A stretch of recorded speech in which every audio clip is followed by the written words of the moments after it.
The last thing Alara remembered was the snapping twig beneath her boot. One moment, the familiar scent of pine and damp earth filled her lungs during her late-night hike in the Manistee National Forest. The next, a suffocating darkness descended, thicker and more absolute than any night she'd ever known. It wasn't just the absence of light.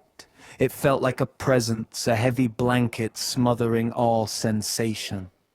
When her eyes finally adjusted, or perhaps something allowed them to adjust, the forest was gone.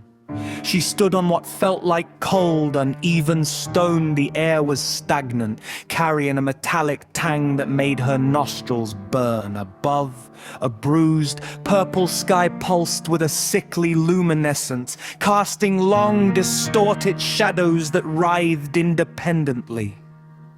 A low, guttural moan echoed from the unseen depths ahead. It wasn't the sound of an animal she recognized, but something ancient and pained, a sound that vibrated in her bones. Fear, cold and sharp, pierced through the initial confusion. She tried to speak, but her throat was dry, her voice trapped somewhere within her chest. Taking a tentative step, her foot scraped against something yielding. Looking down, she saw it, a bone, bleached white and impossibly long, half buried in the strange grey dust that covered the ground. More bones lay scattered around, a silent testament to some unimaginable slaughter. The moaning grew louder, closer.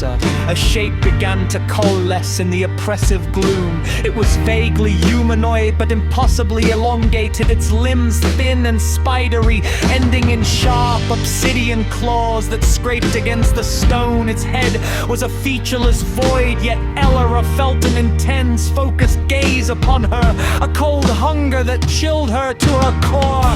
Then came the whispers.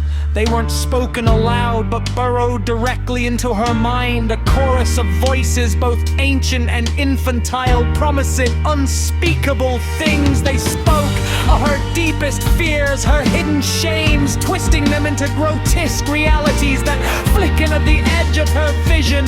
The whispers coiled around her sanity, threatening to unravel it thread by thread. She tried to run, but her legs felt like lead. The elongated figure glided towards her with unnatural speed, its featureless head tilting as if in cruel amusement. The metallic tang in the air intensified, and Alara realized it wasn't just the air.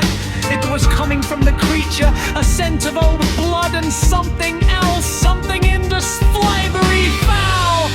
As the creature reached her, one of its impossibly long fingers brushed against her cheek. It wasn't a touch of flesh, but a something cold and brittle like polished bone. A wave of nausea washed over her as images flooded her mind, her own flesh being torn, her bones cracked and gnawed, her essence consumed and added to the silent landscape of the dead.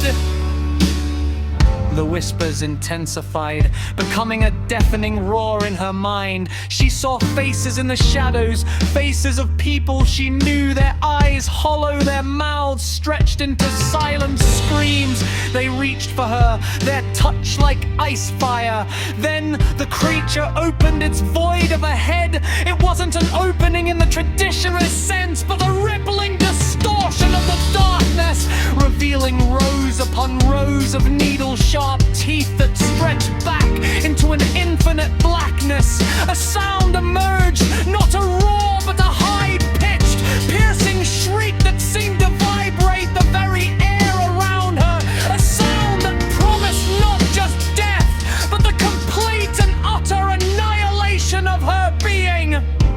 Alara could feel her bladder loosening, a hot, shameful wetness spreading down her legs. Her eyes were wide with a terror so profound it transcended mere fear. This wasn't a monster, it was something far older, something that should not exist, a tear in the fabric of reality itself.